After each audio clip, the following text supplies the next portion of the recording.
Only 5 of 29 countries were making their commitment, and that's now changed. The commitment was at 2%. Ultimately, that'll be going up quite a bit higher than that. America में जिस वक्त राष्ट्रपति पद के लिए चुनाव चल रहा था, उस वक्त ट्रंप ने बड़े जोर शोर से यूक्रेन युद्ध और नाटो का मुद्दा उठाया था। ट्रंप ने कहा था कि वो व्हाइट हाउस में आते ही यूक्रेन युद्ध रुकवा देंगे, लेकिन अपने इसी बयान के साथ उन्होंने नाटो को लेकर एक बहुत बड़ा ऐलान किया था, जिससे पूरे यूरोप में हड़कंप मच गया था। दरअसल ट्रंप ने कहा था कि अगर नाटो के अन्य देश नाटो के रक्षा बजट के लिए तय किया गया पैसा नहीं देते हैं तो अमेरिका नाटो से बाहर हो जाएगा, और ट्रंप के इस बयान से पूरी दुनिया में खलबली मच गई थी कि क्या अमेरिका के बिना नाटो की कल्पना की जा सकती है। लेकिन ट्रंप की फिर से व्हाइट हाउस में राष्ट्रपति के तौर पर वापसी हो रही है, और इस बीच नाटो का जिन्न फिर से अपने चिराग से निकल आया है, जिसकी वजह से नाटो में दो फाड़ की नौबत आ सकती है।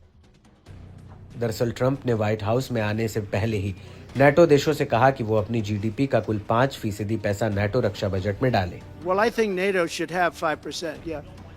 Well, you can't do it at 2. I mean, at 2%, every country, if you're going to have a country in a regular military, you're at 4%. I think they should be, they're in dangerous territory. I think they can all afford it, but they should be at 5%, not 2%. I'm the one that got them to pay 2%. लेकिन Trump के इस बयान के खिलाफ Germany के chancellor Olaf Scholes ने मोर्चा खोल दिया है। जर्मनी का कहना है कि जीडीपी की 5% रकम बेहद ही भारी भरकम है, और नाटो की मौजूदा पॉलिसी के मुताबिक सदस्य देशों को अपनी जीडीपी का सिर्फ 2% हिस्सा ही नाटो के बजट में देना होता है।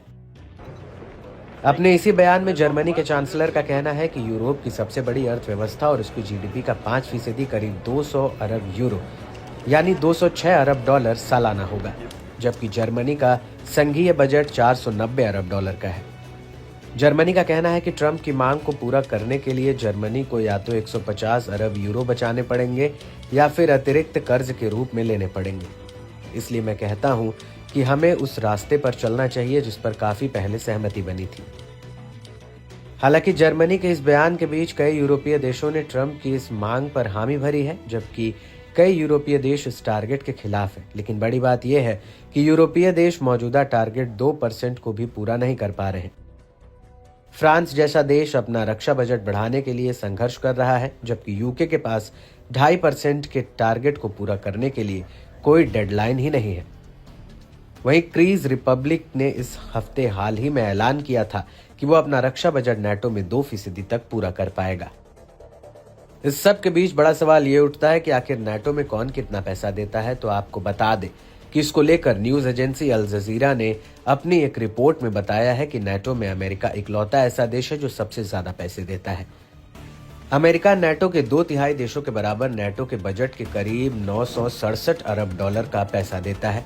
अमेरिका नाटो में करीब अपनी जीडीपी यानी 28.7 ट्रिलियन का 3.4% फंड देता है। वहीं जर्मनी 97.7 अरब डॉलर, तो यूके 82.1 अरब डॉलर, फ्रांस 64.3 अरब डॉलर और पोलैंड 34.9 अरब डॉलर का योगदान देता है।